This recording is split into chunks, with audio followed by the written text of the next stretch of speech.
ایک جنگل میں ٹوٹو نام کا ایک کسان رہتا تھا۔ اس کی ایک بیوی تھی۔ وہ بہت محنتی تھا اور ایماندار بھی۔ وہ سال بھر محنت کرتا تھا اور فصل اگایا کرتا تھا۔ اسے بازار میں بیچ کر وہ گھر کا نظام چلاتا تھا۔ اس بار اس نے آلو لگائے تھے اور اسے امید تھی کہ اس بار اس کی فصل بہت ہی اچھی ہوگی۔ مزید آگے جانے سے پہلے ہمارے چینل کو سبسکرائب کریں اور ہماری ویڈیوز کو لائک اور شیئر کریں۔ ٹنٹن دیکھنا، اس بار ہمارے آلو بہت اچھے اور بڑے بڑے ہوں گے۔ میں نے اس بار بہت محنت کی ہے اور کھاد کا بھی خاص خیال رکھا ہے۔ کاش ایسا ہی ہو۔ اگر پچھلی بار کی طرح اس بار بھی ہماری فصل خراب ہو گئی تو ہم کیا کریں گے؟ اس بار تو گھر میں اناج کا ایک دانہ بھی نہیں بچ پا رہا اور ادھار بھی چڑھتا جا رہا ہے۔ ٹوٹو کے گھر کے قریب گوری کبھی رہتی تھی۔ وہ ٹنٹن اور ٹوٹو کی ساری باتیں سن لیتی ہے اور ان سے آ کر کہتی ہے، یہ کیا میں سن رہی ہوں؟ تم لوگ غریب ہو اور اوپر سے اتنا قرض بھی اٹھا لیا ہے۔ تم دونوں کی حالت پر ترس آتا ہے۔ ویسے ٹنٹن، آج میرے گھر پر دعوت ہے۔ اگر تم چاہو تو میرے گھر پر آ جانا، میں تمہیں کچھ پیسے دے دوں گی۔ تمہیں ابھی کچھ پیسے دیکھنا نصیب ہو جائیں گے۔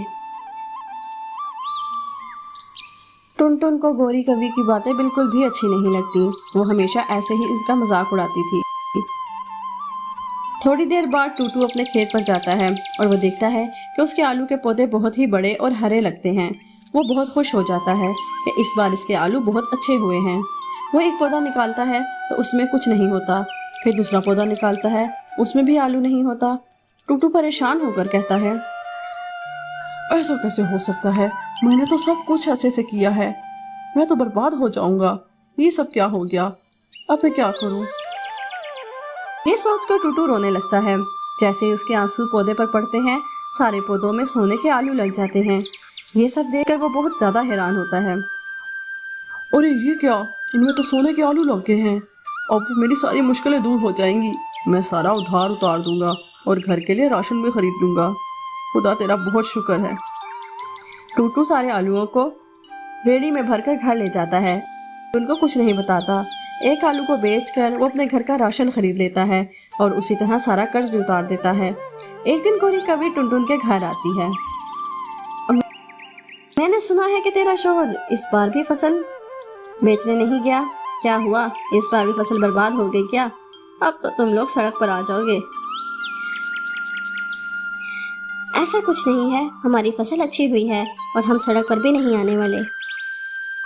لگتا ہے ٹوٹو نے تمہیں کچھ بتایا نہیں۔ اس سے پوچھو ذرا، بازار میں فصل بیچنے کیوں نہیں گیا؟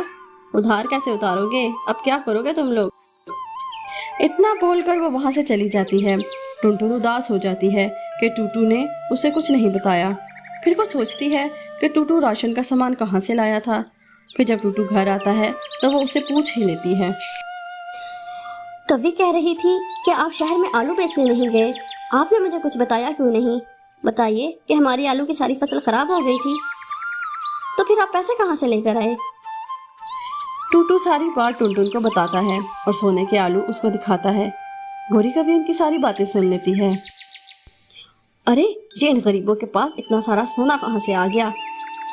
یہ اس سونے کا کیا کریں گے؟ یہ سارا سونا میرے پاس ہونا چاہیے۔ اگلے دن کبھی ٹنٹن کے گھر جاتی ہے۔